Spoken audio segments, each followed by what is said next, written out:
Hi, this is Crystal Cyrus from the OOTW podcast, and you're listening to Pop Goes Your World.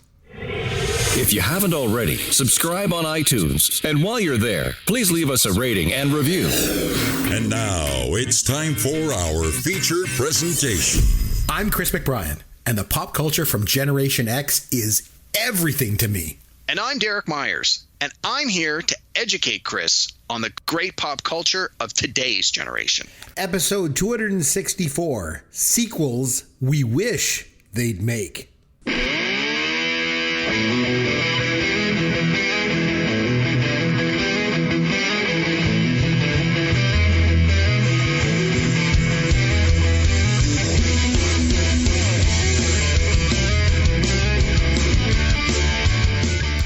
I'm Chris McBrien along with Derek Myers, and this is Pop Goes Your World, the pop culture podcast for the generations. Now, good news, Derek. I'm actually back to work.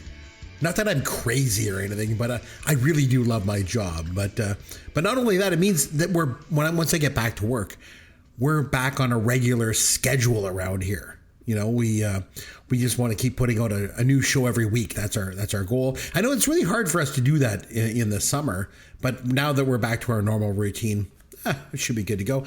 And this week we're going to take a look at some sequels that we wish got made. We'll each do a top 5 list of sequels we'd like to see. But before we get to that, Derek, my friend, what is new in the world of pop culture for you? Hey, Chris. Glad to be back.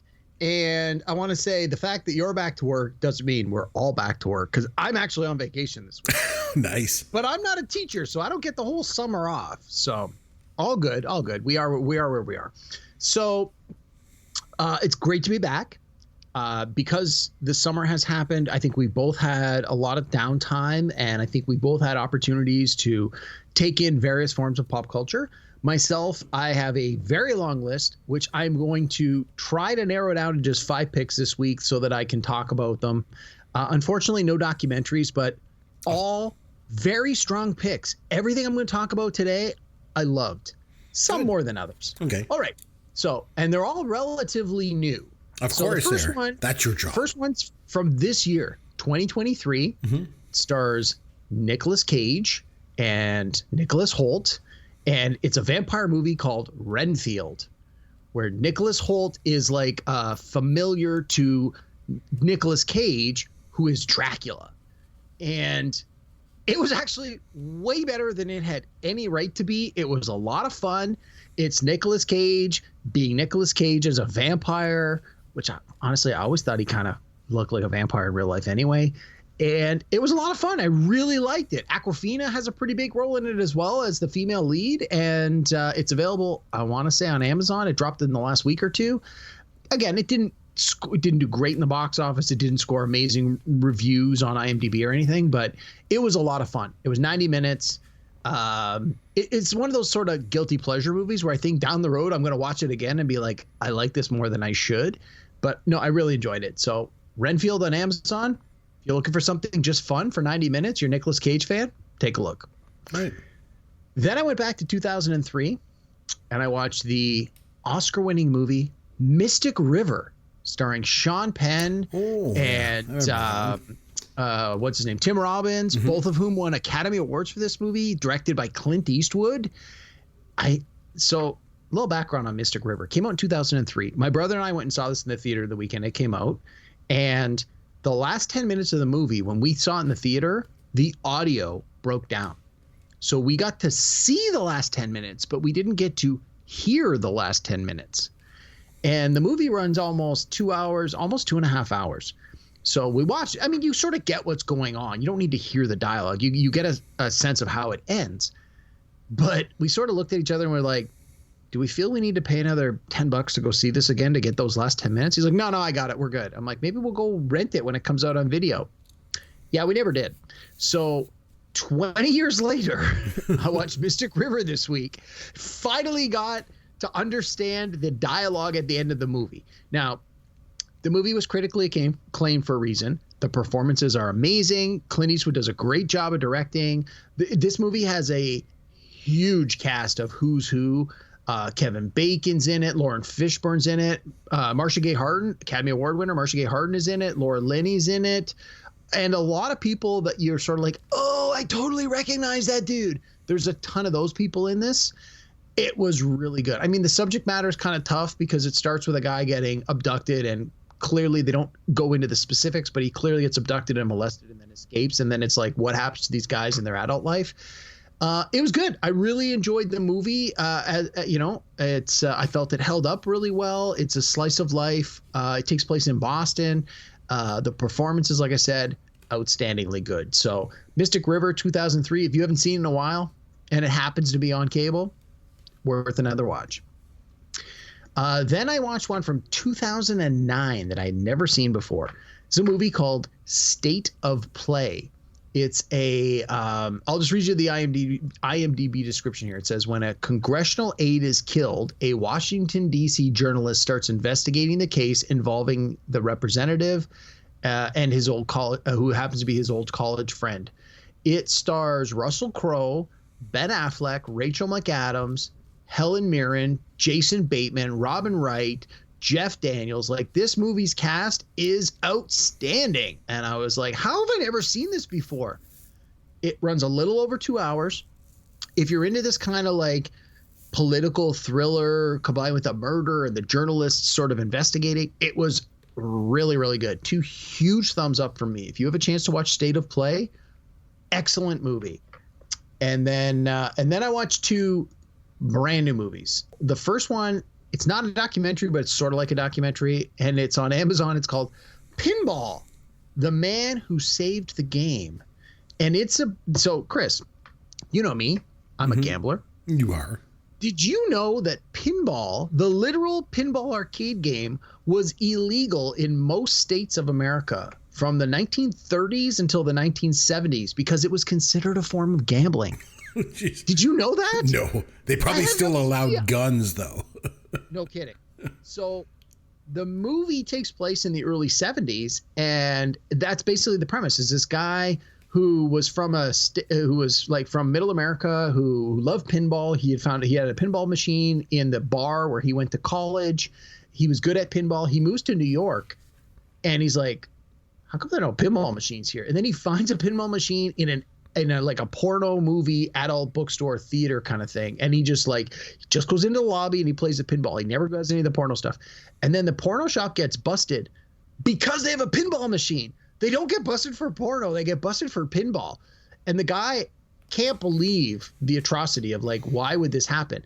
And so it's based loosely on a true story about this guy who was a journalist. Again, another movie about a journalist who basically finds himself in partnership with the pinball manufacturers who are trying to overturn the law in the 1970s in New York City about the pinball ban and having it overturned, because they're like, dude, it's not gambling, it's just entertainment. And the movie was really entertaining. I had a lot of fun with it. I really, really enjoyed it.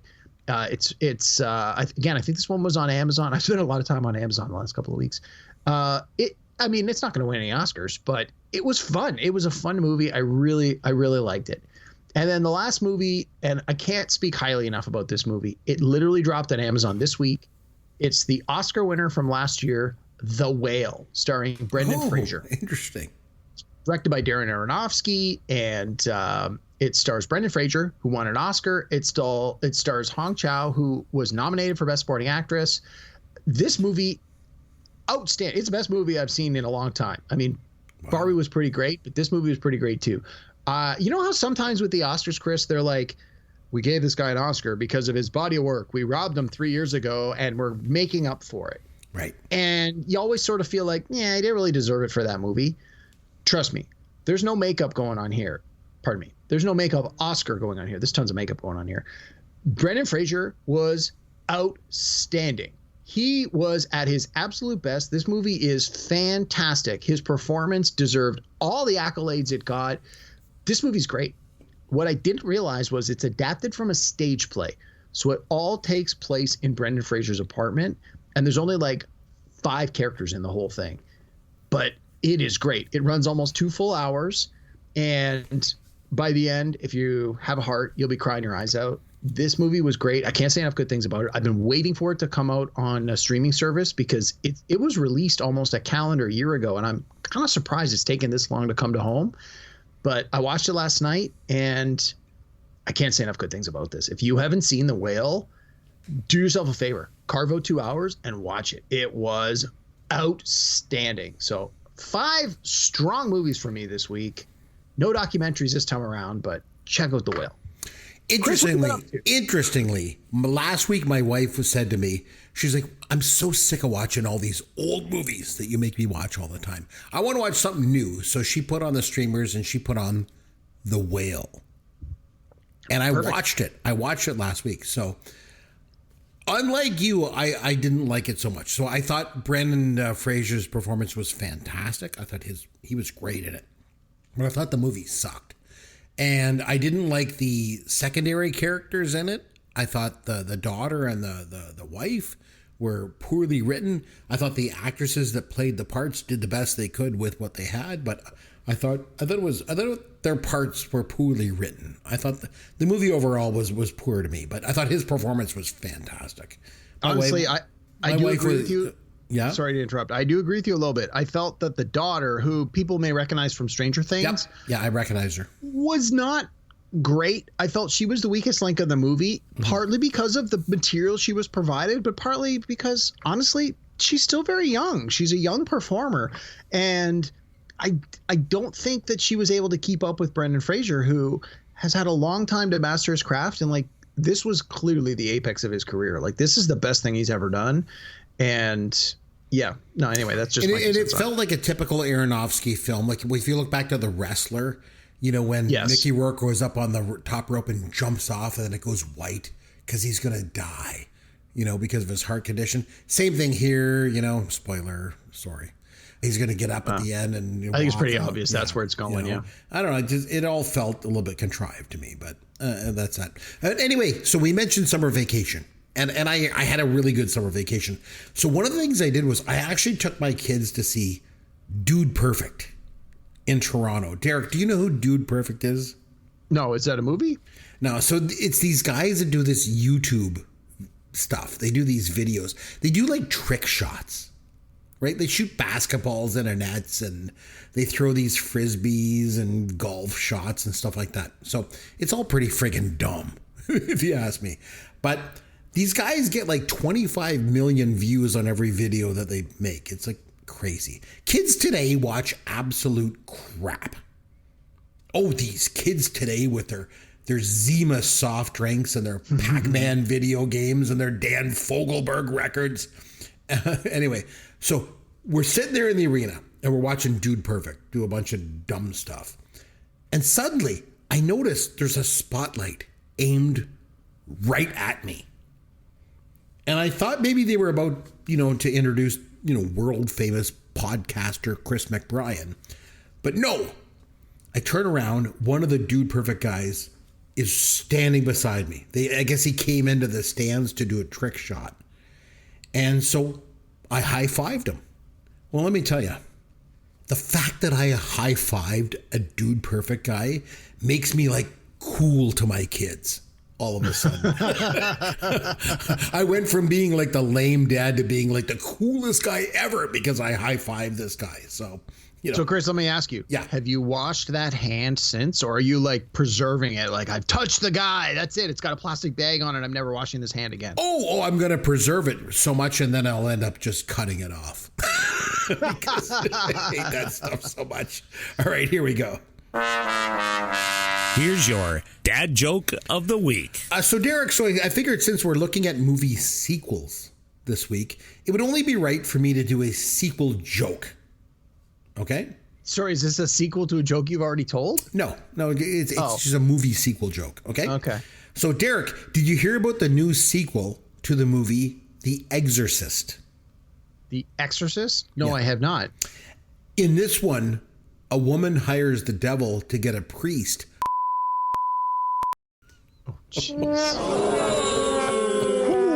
I think the censors better take some issue with that one. Happy pandemic-versary. Don't be ridiculous. Okay, well then, have I got a show for you? Oh yeah, because I watched that show so much. I can't wait for you. Oh, that's right up your alley. 30 bags of potato chips and 12 bottles of liquor. So this looks like something that would be up my alley. I'm doing crappy. How you doing? You're like, I'm doing crappy too. I want it to end. I want them all to go to jail. We need to lock you up for telling that joke. I think that would be best. All right, Derek. So as you know, I'm not always the biggest fan of sequels.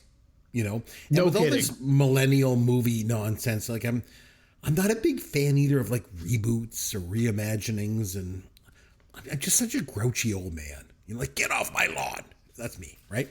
But anyway, so that being said, there's some sequels that I do like. Actually, Yancey and I did a top 5 list of our favorite movie sequels back in like season 3, we on episode 66. And but anyway, you and I were talking recently, and we thought it might be fun to take a look at sequels that we wish got made but never did. Mm-hmm. So we each put together a top 5 list, and as usual, we're going to run down our list, going back and forth, starting with number 5 and working our way to number 1. So, but before we get started, like, did you put any parameters on your list, Derek? Well, yes and no. Not even so much the parameters. I just want to talk about this for a minute. So we've already done the TV version of this, where we said, pick a show where we'd like to see one more season. Right. And I think we also did one where it was pick a TV show we'd like to see rebooted. So we've sort of mined this idea a couple of times already, but we haven't done it for movies yet. So I thought, when we talked about it, I thought, great, let's just close the loop. This is the only piece of the puzzle we haven't done yet. But when I started to look at movies, I did a bunch of internet searches. I looked at my personal movie collection. I realized that there are very few movies in the last 20 years that don't already have sequels. Mm-hmm. Pardon me. There are very few movies that were good that don't already have sequels.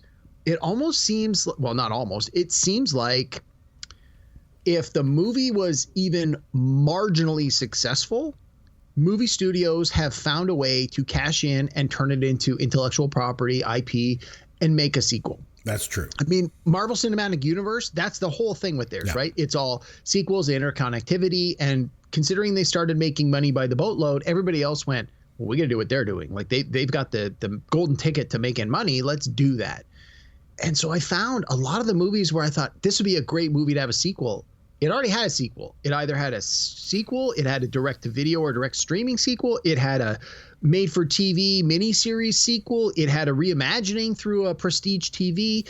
So I wanted to find movies that didn't already have a sequel made or in the works. And by sequel, I mean like anything that spun off from it. It didn't have a spinoff. It didn't have a prestige TV. It didn't have a reimagining. It didn't have a reboot. It didn't have a prequel, sequel, none of that stuff. And once I put those parameters in place, man, oh man, this became a very short list and a very difficult exercise. And I think you're actually going to probably have a more interesting list than I do, because I'm sure your list doesn't go past 1989. That's pretty fair to say. I won this. Yeah, I think that's fair to say. Yeah. A lot of the movies between the 70s and 80s, there was no financial incentive to build a sequel when you could just do an original concept with something completely different. And so I think your list is going to have a lot of really interesting discussion topics. And I do want to just point out, and we mentioned this many times on the show before, we don't know each other's lists. No. But we often send the list to a neutral third party, which 9 times out of 10 is my wife. And I asked you to send her your list, and then I sent her my list. And she came to me and said, there is one movie that overlaps on both of your lists. Wow. And I said, tell me what the movie is, and I'll remove it from my list, because I only had one movie from the 1980s on there. Pardon me. I had 2 movies from the 1980s, and I said, I'll bet you it's one of my movies from the 80s. And she said, you're absolutely right. Chris has this one. I said, okay, I'll remove it from my list, and I picked something else. So when you get to that movie, I want to add my 2 cents about my idea for a sequel, because that was one of the things we said, is it's not so much just to say, I want to see a sequel. I want you to pitch me your sequel. What do you think it might be about? Okay. So for me, you're going to get 5 picks plus my bonus pick when you talk about it. But yeah, right. This was in my mind, this was one of our more difficult topics. That's a good point. Okay, so why don't you start us off with your number 5 sequel that All you right. wish that they'd made? Derek, what is it? All right. My number 5 pick is a movie that I believe you and Nancy discussed on a previous episode of this show. Mm-hmm. It's the movie from 2009, District 9. Oh, that was one of the first movies we ever did. That was back in season 1, I think. Yeah. Oh, that was actually, I remember, I actually liked that movie. It was pretty good. Yeah, this movie's great. I've probably seen it more than 20, less than 30. Like, I've seen this movie a lot. Maybe not in its entirety, but when it was running on like HBO and the various channels and it came on, I'm like, I'm watching this. Like, there's a lot to like about this movie. And it was not something that people expected to do well, and it did very well. It got nominated for 4 Oscars. Like, come on, who thinks a sci-fi movie is going to get nominated for Oscar awards? Like, that just doesn't happen. Like it was nominated for Best Picture. Like, come on, that just doesn't happen for sci-fi movies very often. So for those who haven't seen it, the premise is that aliens arrive in Johannesburg, South Africa, and their spaceship basically breaks down, and they all come down to Earth, and they get put in essentially a concentration camp. Like, we don't like you guys need to be isolated, and away you go. And it's a metaphor for racism in South Africa. And as so many sci-fi movies are, it's really a metaphor for something else. But it's fantastic. The way they shot this movie, how it's supposed to be like sort of that real life documentary following around this crew. And the idea is that they're moving all these aliens from where they are, because it was just so haphazard over a long period of time, to a more controlled environment. And at the same time, the aliens, there's a couple of the aliens who have basically figured out how to get back to their spaceship and fix it and go away and figure out how to bring everybody home. And during the course of the movie, the one human person, he gets exposed to a biohazard that starts turning him into one of these aliens. And at the end of the movie, the human that we've been following has become enough of an alien that he's able to work their technology, and he manages to take their escape pod back to the ship and fly the ship away. And there's this promise that we'll come back. He doesn't leave. The alien leaves, and they say, we'll come back. It'll take a few years. And when we come back, we'll reverse the transformation. You will no longer be one of us. You will go back to being human. And that's how it ends. Like, the guy basically becomes a full blown alien, and he's stuck in this refugee camp, and the ship goes away. And it sort of, although the main story is satisfactorily concluded, there's this hanging thread. So what I want to see is the 3 to 4 years later, where the ship comes back.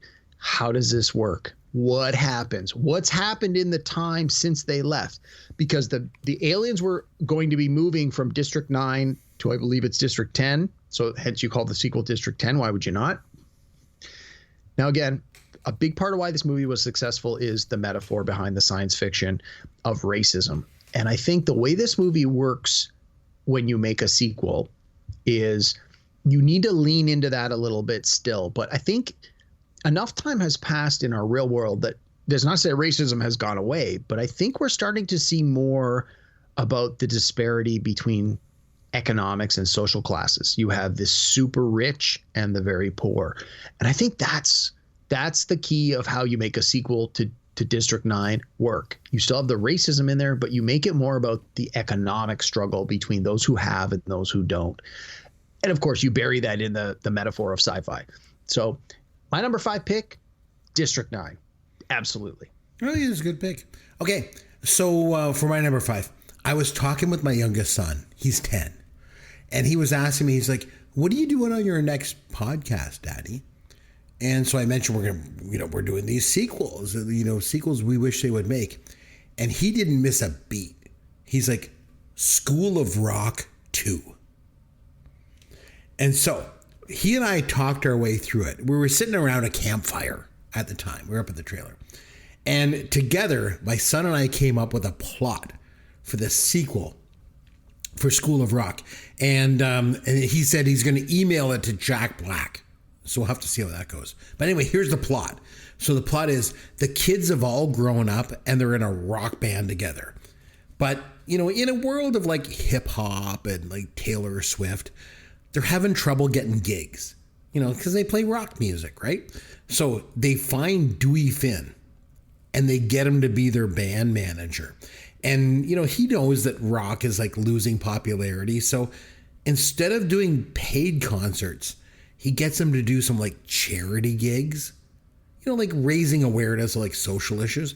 And then they get more and more popular. And finally, he gets him a spot in Live Aid 2. Now, I realized there was sort of a follow-up to Live Aid when they did Live 8 in 2005 for the G8 Summit. But in this movie, it's actually Live Aid 2. Okay?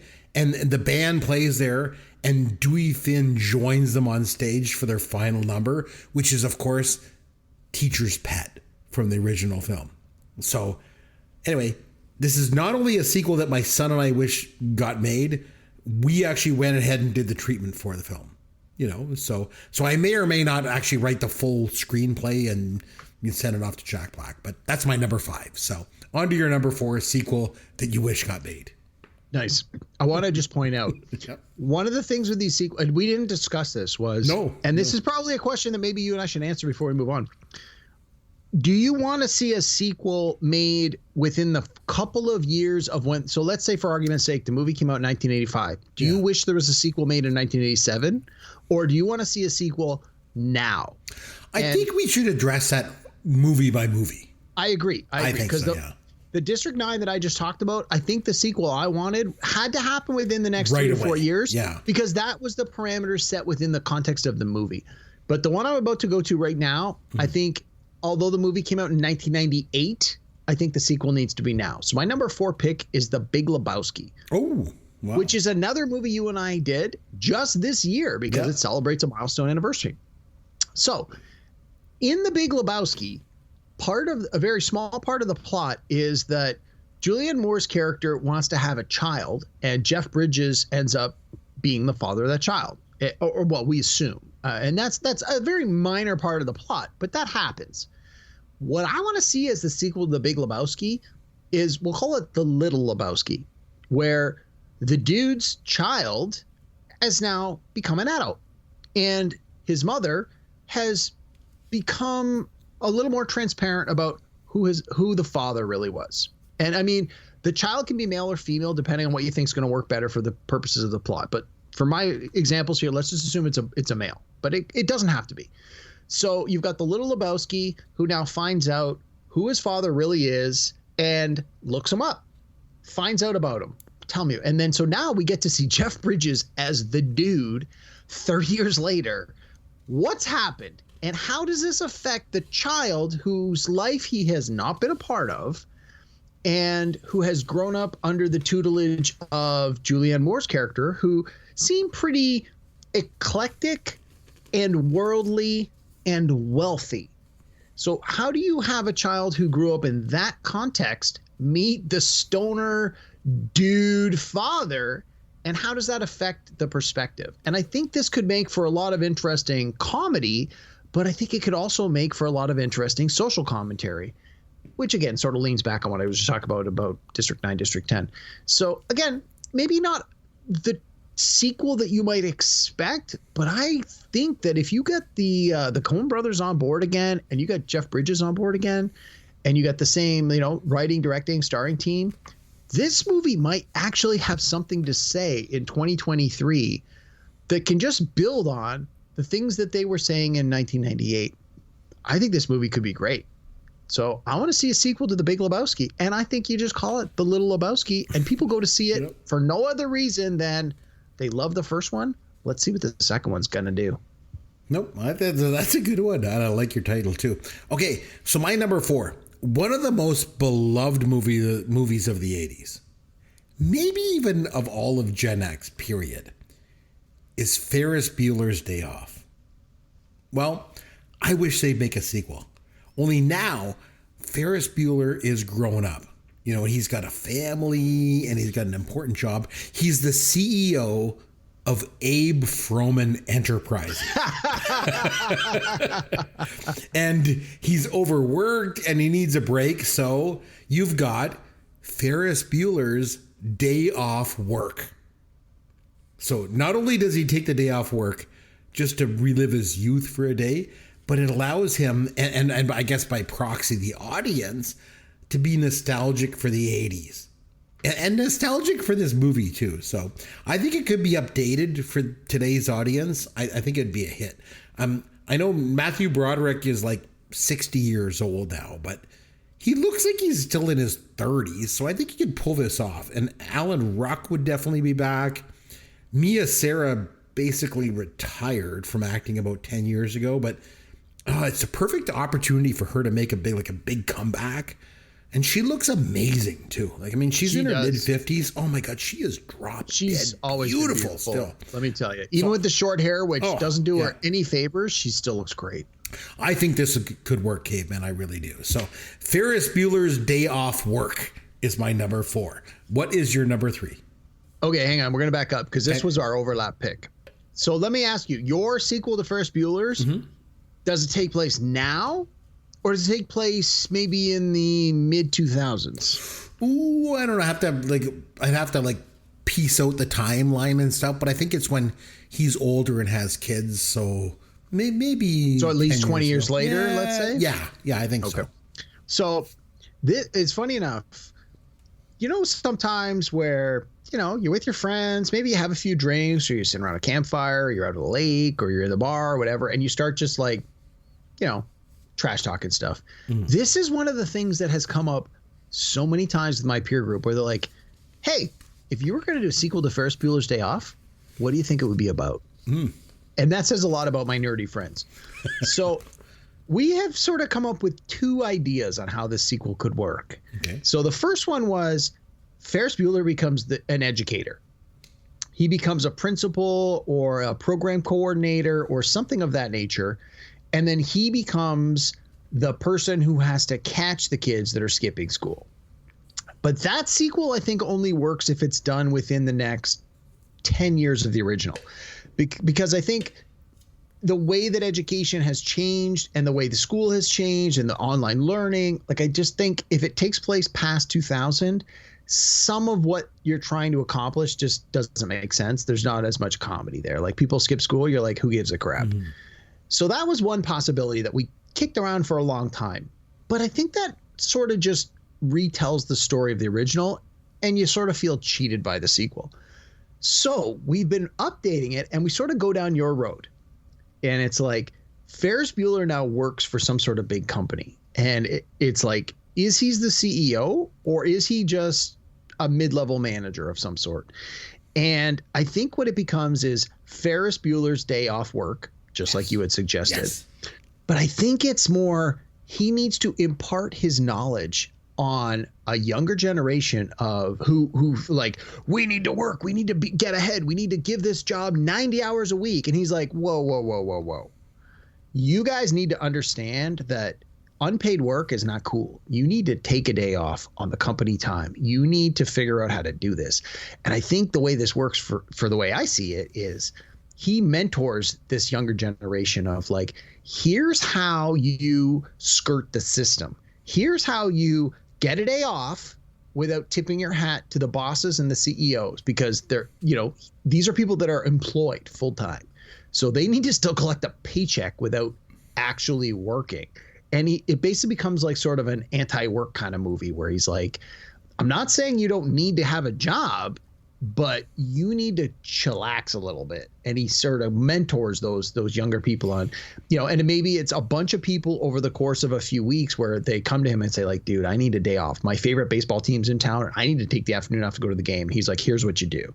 And he coaches them and he teaches them. And then I think that's sort of the heart of the movie. And then obviously your climax is then Ferris needs a day off and it's not happening. And all these people he's mentored and coached go out of their way to cover for him while he gets his day off to do something ridiculous and over the top. Maybe it's Cameron's in town for the first time in 6 months and they need to go and do this thing. And then you bring in the original cast and all the rest of that. But yeah, I think there is definitely room for a Ferris Bueller sequel. Cool. All right.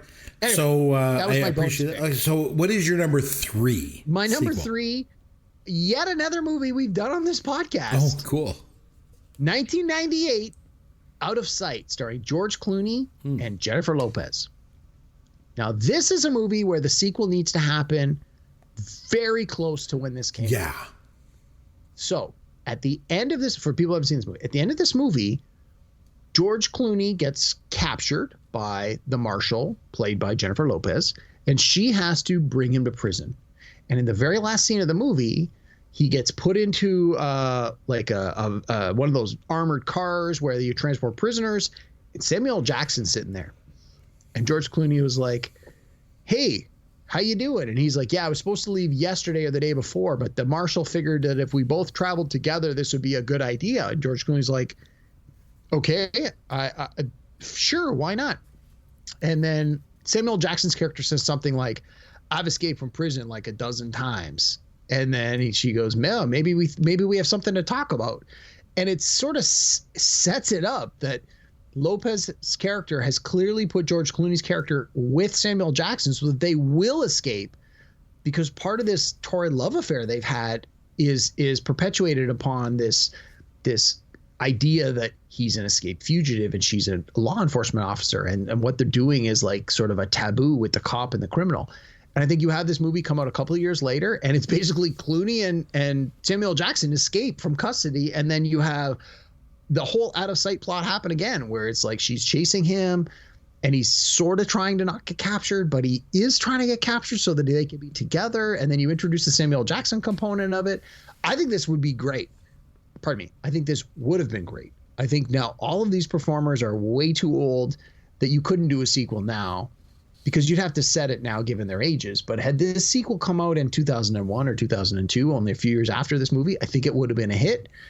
Unfortunately, I don't think Out of Sight really found an audience until many years after it came out. And by then, all the performers had moved on to bigger things. But this was a sequel I really would have liked to have seen, is a sequel to Out of Sight from 1998. Nice. I remember doing that. Michael Keaton was in that too. He could have. Yeah, he has a small part. And he was in Jackie Brown playing the same character, which was based on another book by Elmore Leonard, which Out of Sight was based on as well. All right, my number 3. I mentioned Ferris Bueller's Day Off, one of the most beloved Gen X movies, but another one that ranks right up there in most people's minds, I think, from Gen X is The Goonies. Who doesn't love The Goonies? I don't love The Goonies. Sorry, dude. You don't? Yeah, well, you're not a big fan. You're wrong. I love that movie. And although I've seen the movie a bazillion times, I learned something new about it, which is amazing in itself. You know, what with my capacity for useless Gen X trivia and all. But Derek, you know the scene in The Goonies when Chunk goes into the walk-in freezer in the basement because he smells ice cream? I do not. I've only seen the movie a couple of times, and I did not like it. Okay, for everybody else that's listening to the podcast that knows The Goonies and loves it, there's that scene when Chunk goes into the basement and he goes into the walk-in cooler and he gets locked in there. And the door closes behind him, like he's locked in. And there's a stiff in the freezer. He's a stiff. The actor that plays the stiff is the same actor that played the scout leader in Jaws, who rose up to the kids in the pond, and the shark bites off his leg. Same guy. But what do the kids say now? They're like, I was today years old when I learned this. That's me. So. But anyway, okay, so The Goonies, the sequel. The kids are growing up. They still live in Astoria, Oregon. Mikey, he's taken over the deed for his mom's house, so he lives there, right? And he goes up in the attic for something, and he finds another hidden map in one of his dad's old picture frames. And he decides he's going to reform the Goonies. And they're going to head out in search of treasure. And Francis and Jake Fratelli are still the bad guys. They're after the treasure too. So the only thing I guess different is maybe now they can all use different technology to help them find the treasure. I don't know, like Google Maps or something like that. I'm a crotchety old man, so I definitely need help developing this script, but clearly. But I still feel like the original actors are all still available for this. Like Ke Huy Quan, he just won an Oscar. Right? Same year as Brendan Fraser. Yeah. So I think all of them are available, maybe except for John Matuszak, played Sloth. I remember a few years ago, Derek, I was in this Facebook group and someone had posted about John Matuszak's death. and how he overdosed on painkillers. And I was like, well, he was probably in a lot of pain because of all the gross disfiguration. And people just freaked on my post. People probably jumped all over. Oh my God. They're like, that was makeup, man. He wasn't really disfigured. It's really hard to convey sarcasm online, I guess, sometimes.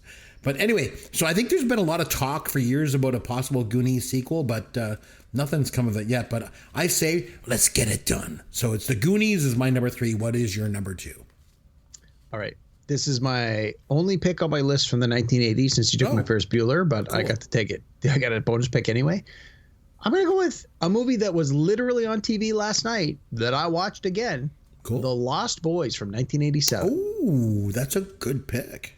All right. So this is one of those ones where I don't feel it needs to be an absolute literal direct sequel. I don't necessarily think any of the original cast needs to be in the sequel, but it would certainly help to tie them together. And the way I envision this is you really play on the title. So the original movie, The Lost Boys, obviously it's talking about it's got a couple of things going on, and it's talking about they're lost in the sense of these young kids have no purpose, right? They're wanderers. They don't have any direction. But I think it also plays a little bit into the Peter Pan of it all, the Lost Boys, the idea that the kids that never grow up. Well, when you're a vampire, you no longer age. So there's that part of the title from the original movie. So I think you lean into that a little bit, but you add the more modern element and you incorporate. So the whole idea with the vampire myth is that a vampire does not cast a reflection into a mirror. So what if you extend that and say the vampire also cannot be captured on video? So now you have vampires that can't be on social media. They can't be on Instagram. They can't be on TikTok. They can't be on Facebook. They can't be on YouTube. They are lost. They are no longer a part of what makes society work today. They don't have an internet presence because they can no longer be on social media or the internet. They are lost. They are lost to time. You can no longer see them except in real life. So you still get all that usual crap about they're related to the Peter Pan, the Lost Boys. They don't age. They're still related to they're lost and aimless. They don't know what they want to do. But now you also add in that lost to social media and the internet and the technological elements of what society is today. And you work all of that into a new vampire story. And we've had 100 different vampire movies in the last 50 years. But this is not something we've seen before. This is not something I've ever seen before, is the idea of teenagers who feel their identity is super tied to having an online presence that become, they're regular human breathing people. They become vampires, and that part of their life is now gone. They are lost from the internet. And I think if it's done right, this could really, really, really work well. And like I said, I don't think you need to have any of the original cast in there. No, you don't. You could just for nostalgia and to tie it together. But I think the title would bring people into the movie. I think the fact that people know it's going to be about vampires would bring people into the movie. I don't think you need to have Joel Schumacher, the director, attached to it. I don't think you need to have any of these other people attached to it. But I think this could be a really interesting new imagination of how to tell a vampire story in 2023 in a way that it's never been done before. And so I don't know if it would be a direct sequel or if it'd be a reimagining. I don't know if you'd call it The Lost Boys 2. I don't know if you'd just call it The Lost Boys 2023. But I'd be interested in seeing how this would play out. I like it. That's a good idea. Okay, I'm going to go way back because, that's what I do. Back to the 80s. Back to these Big Trouble in Little China. Hands down, one of my favorite 80s movies. I wish they'd made a sequel to it. And I Yet another one we did on this podcast. Yeah, we did. And I think it's like a little too late to do it now. It would have been cool to have the sequel years ago. Right after it came out, because at the end of the movie, there's that big ape creature on the back of Jack Burton's truck. So if there was a sequel, it would go maybe one of two ways, I guess. The movie either opens with the creature trying to attack Jack Burton, and then Jack fights it off and, goes on another adventure. Or the creature jumps off the truck and starts wreaking havoc in Little China, and then Jack and Wang have to go back and save the day again. So either way, I think there's definitely a sequel there that could have been made. And I think the way that John Carpenter ended the original, like I said, definitely a chance, for more of the story. So I think Jack would still be that stereotypical American, brash and egotistical and ignorant and dumb and just lucky. And maybe this time, like, Wang could be more of the hero, And it'd be interesting if they actually maybe they made it now. It might actually work even better as I think about this, because there's a lot more opportunities for Asian actors now than there was in the 80s. Like, maybe you could look at like Wang and maybe he has a son and it's like that Simu Liu, or even your good friend Paul Sung-Hyung Lee.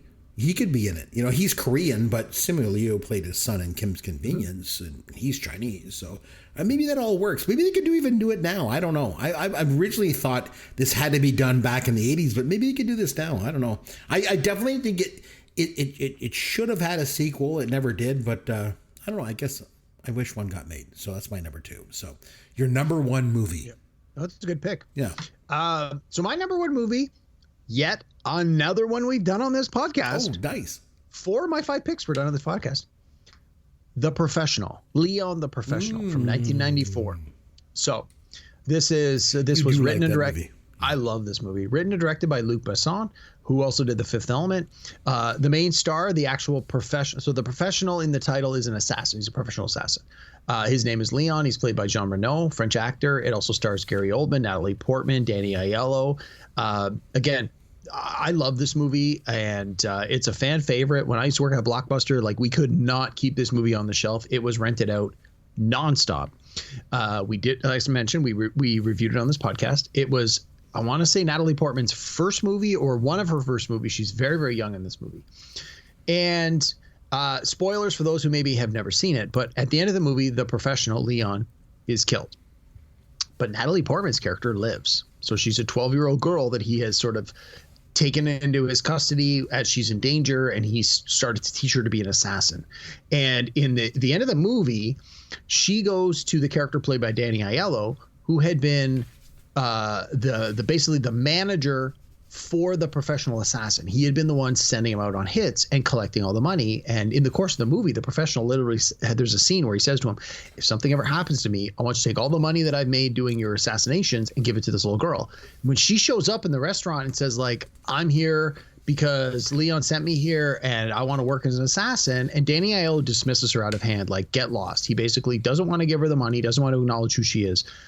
There's a little bit of a question in the original about, like, whether or not Danny Aiello's character had actually already spent the money the professional had earned, or if he just didn't want to give it to her.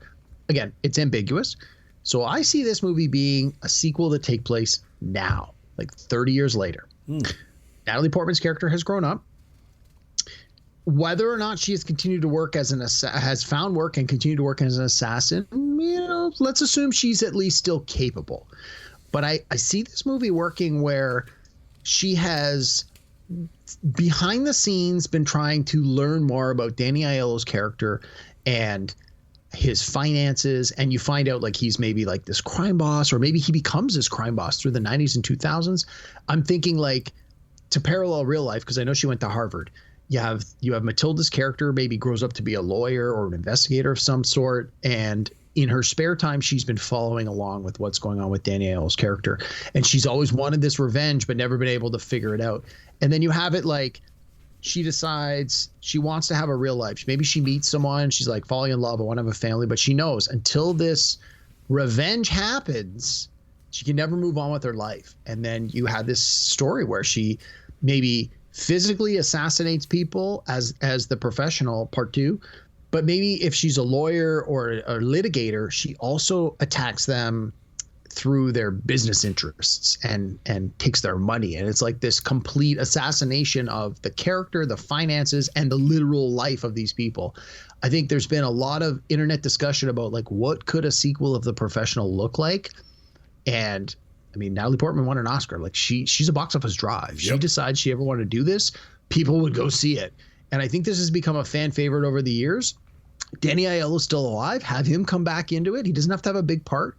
Cast a bunch of young and up and comers to sort of be the supporting cast. I think this movie could really work. And this is something that I've always, we talk about like what, the whole point of this show. What's a sequel you absolutely really want to just indulge in and watch? This is the sequel I would pay good money to see. I want to see a sequel to The Professional from 1994. Nice. All right, that's a good one. Okay, my number one. It's funny, I was talking about my number 5 with my youngest son, who's 10, and my number 1 associated with my other son, who's 14, because I mentioned I was doing this topic for the show, and immediately he said, Daddy, you got to do Remo Williams' The Adventure Continues. And I was like, shocking. Yes. I'm what shocked a shocker. that you picked I know. that one. He knows me. So the sequel to this one, though, should have been made around 1987. Yep. So, of course, the original bombed. So Remo Williams, The Adventure Begins, never became anything more than Remo Williams One and Done, right?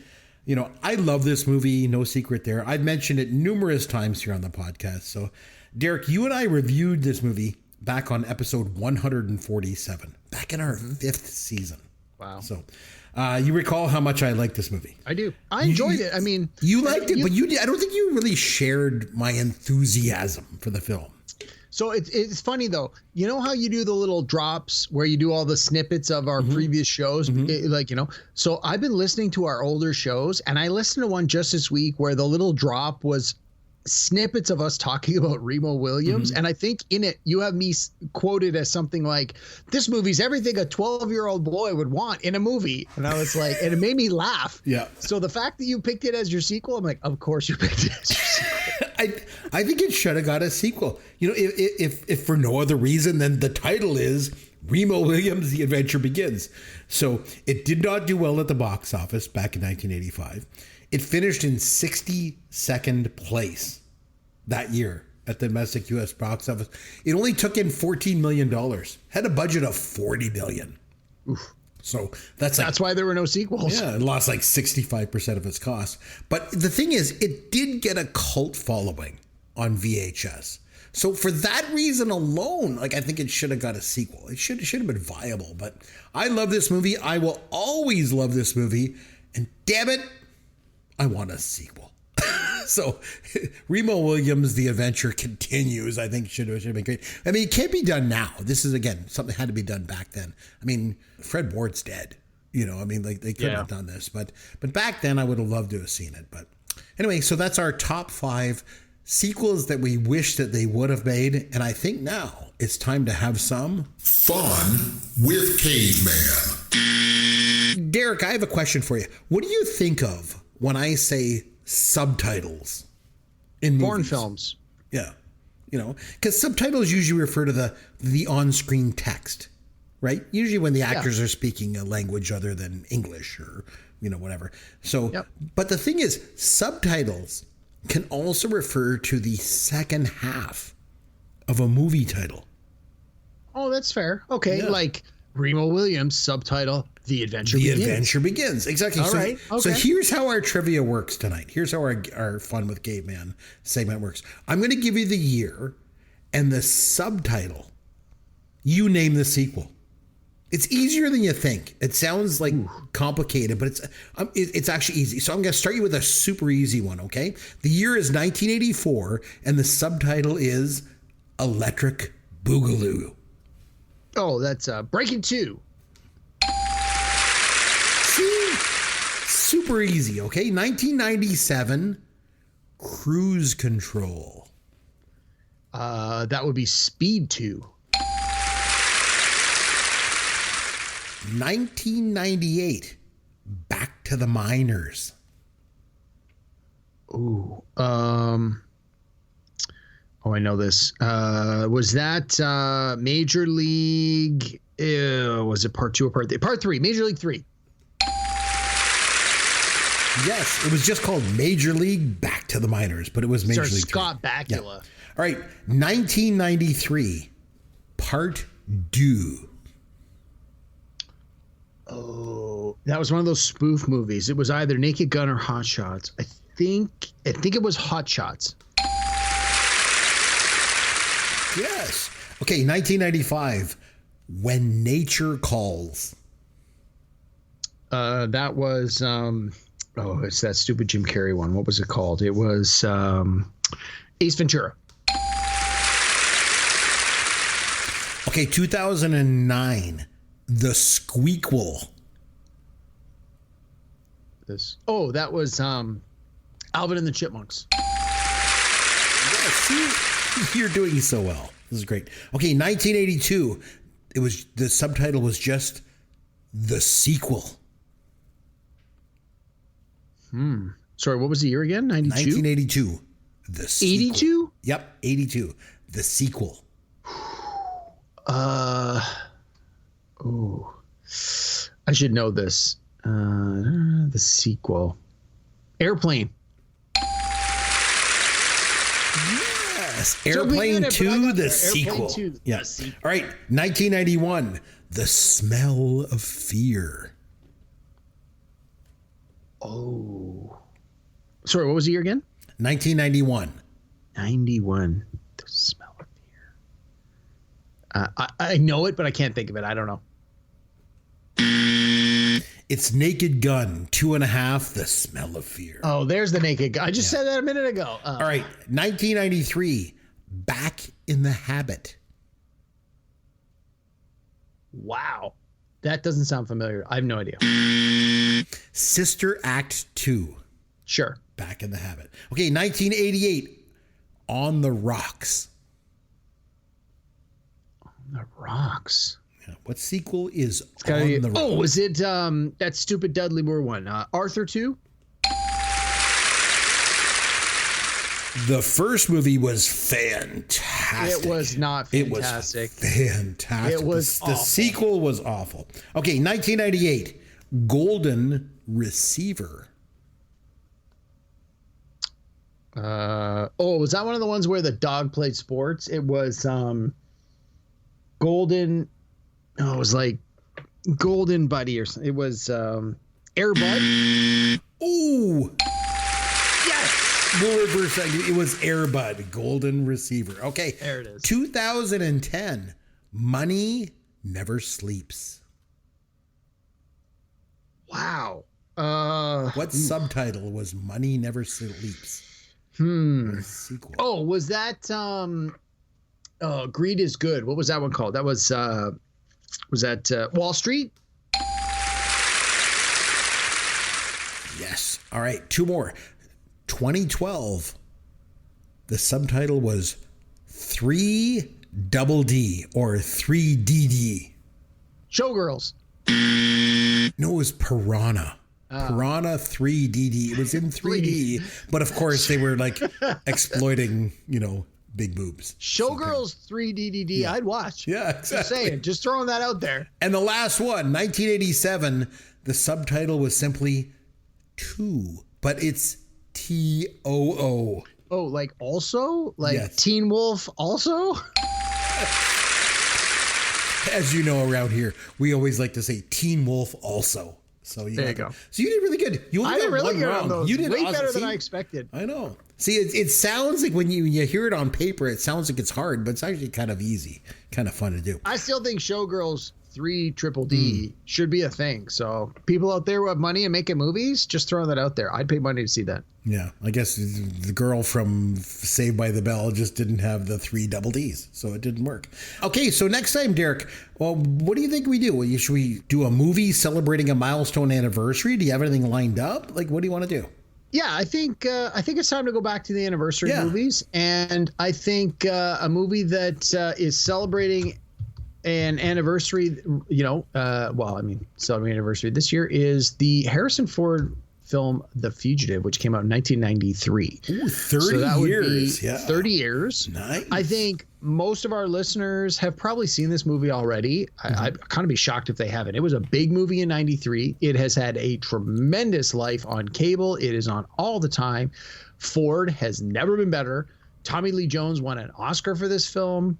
It was based on an old TV show from the 60s. It was based on an old TV show, which I'm sure most of our viewers have never seen a single episode of. And but didn't even know. They did a reboot of The Fugitive in the mid 90s. shortly after this movie came out. A movie or a TV show? TV show. Really? It was. It starred the guy from Wings, which we could talk about on the next episode. But anyway, The Fugitive, 1993, Harrison Ford, a fantastic movie with a terrible sequel. But we'll just worry about the 1993 version of The Fugitive, Harrison Ford. We'll come back. We'll review it next week. I think there's a lot of good things to say about this. It's got a few nitpicks, a lot of side trivia going on with this one. And I think this is just going to be a fun, great movie to watch. I like it. It's I don't know anybody who has seen this movie who hasn't liked it. So let's come back next week and talk all about it. So next week we will go back 30 years. We will watch The Fugitive from 1993, and we'll review it here next week right here on the show. And until then, this is Chris McBrien on behalf of myself and, of course, Derek Myers saying thanks for listening to our show. This is Pop Goes Your World, the pop culture podcast for the generations.